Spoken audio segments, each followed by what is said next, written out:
Doctor साहब, किस उम्र के लोग दमा या अस्थमा का शिकार होते हैं?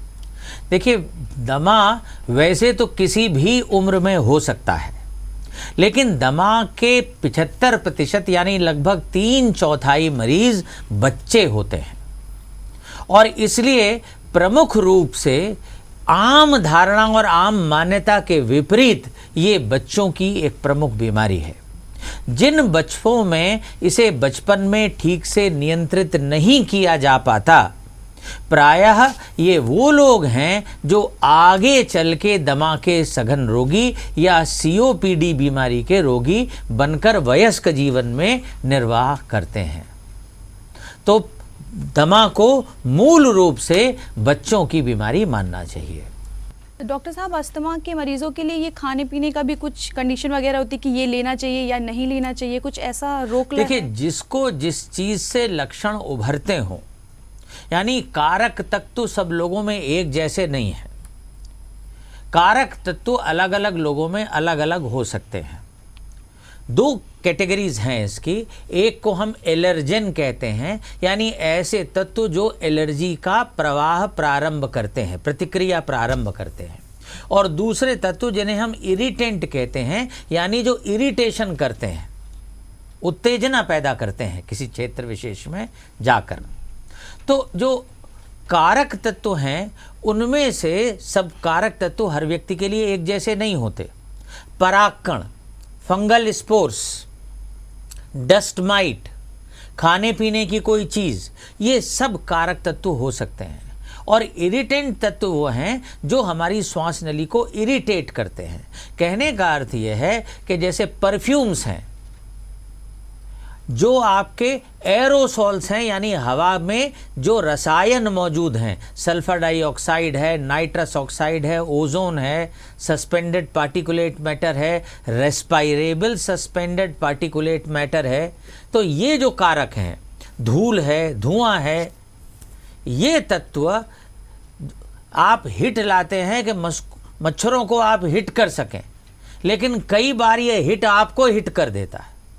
तो ये इस किस्म के जो हवा यानी गैस बनाते हैं और जिसमें रसायन होते हैं, ये सारी चीज़ें घातक हो सकती हैं। सेंट्स का प्रयोग ये घातक हो सकता है। इसी प्रकार कुछ व्यक्तियों में कुछ खाने की चीज़ें भी कारक हो सकती हैं, लेकिन इसका प्रतिशत अत्यंत न्यून है। मुश्किल से सारे दमा के मरीजों में 1 से 3% ऐसे होते हैं जिसमें कुछ विशेष खाना खाने से दमा का प्रकोप आता है, अन्यथा अधिकांश में खाने से कोई संबंध नहीं है। इस ढंग से आप दमा की पहचान कर सकते हैं। हम लोग कोशिश करते हैं दमा की डायरी बनवा दें, जिसमें जब जब लक्षण आते हैं, उस दिन बच्चे ने क्या खाया, क्या पिया, किन चीज़ों के संपर्क में आया, कौन से माहौल में था, इत्यादि इत्यादि, वो उसमें अंकित करता चले। और ऐसा जब 5, 6, 7 बार वो करता है, तो उसके अंदर हमको जो कॉमन फैक्टर्स हैं, जो दोनों में एक जैसे हैं, उनकी पहचान हो सकती है। लेकिन ध्यान ये रखना है कि जो भी कारक तत्व हैं, व्यक्ति जब भी उसके संपर्क में आएगा, तब उसके अंदर दमा से संबंधित लक्षण उत्पन्न होंगे। डॉक्टर साहब कहते हैं ना, जैसे जैसे उम्र बढ़ती जा रही है, वैसे वैसे साथ में बीमारियां, रोग भी बढ़ते जा रहे हैं। अगर 75 साल का इंसान है तो 75 रोग भी उसके साथ है। तो मैं यहाँ पे पूछना चाहूँगी कि क्या दमा और एलर्जी की जो बीमारियाँ वो निरंतर क्यों बढ़ती जा रही है, मतलब क्या कारण है इसके पीछे? देखिए, दमा और एलर्जी की बीमारियाँ लगभग 10 साल में 1% के बराबर बढ़ जाती हैं।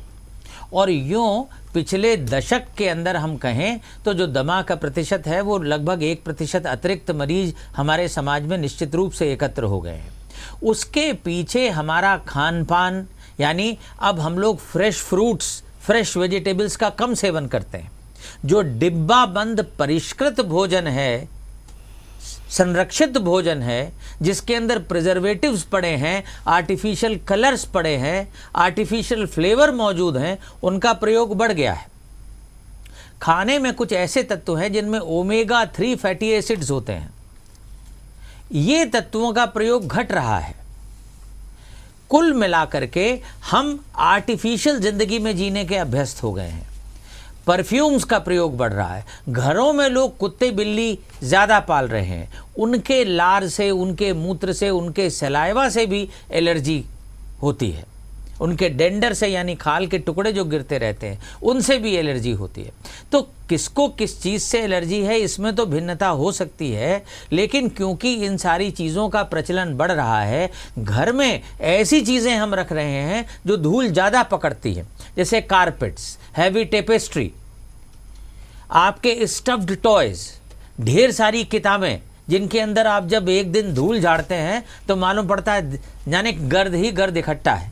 तो ऐसे तमाम सारे कारण हैं। फिर धूप और रोशनी में चीज़ें नहीं रखी जा रही। जब पहले खुली जगह थी, बड़े बड़े मकान थे, आदमी रजाई गद्दे और कंबल धूप में डालता था, लेकिन अब अपार्टमेंट कल्चर में शायद लोगों को ये मौका भी नहीं मिलता कि वो अपने रजाई और गद्दे धूप में डाल सकें।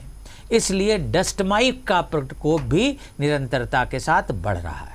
डॉक्टर साहब, आजकल लोग कहते हैं कि शौक बड़ी चीज़ है और शौक के चक्कर में वो ये नहीं देखते कि किस चीज़ का सेवन कर रहा है। तम्बाकू, सिगरेट, अल्कोहल, हर चीज़ लेते रहते हैं। तो यहाँ पे मैं पूछना चाहूँगी कि सिगरेट के धुएं पे दमा के मरीज का क्या असर पड़ता है? देखिए, सिगरेट के धुएं का दमा के या सांस संबंधी बीमारी के किसी भी मरीज की श्वास नलिकाओं पर लंबे समय तक रहने वाला हानिकारक प्रभाव पड़ता है। उसमें लगातार प्रदाह बढ़ता है, उसके अंदर सिकुड़न और सूजन की मात्रा बढ़ती है, और वही नहीं, इसके अतिरिक्त धीरे धीरे जो भी दमा आज अस्थायी है और स्थितियां वापस लौटाई जा सकती हैं, धीरे धीरे वो स्थायी हो जाता है और फिर चीज़ें नियंत्रण नहीं की जा सकती।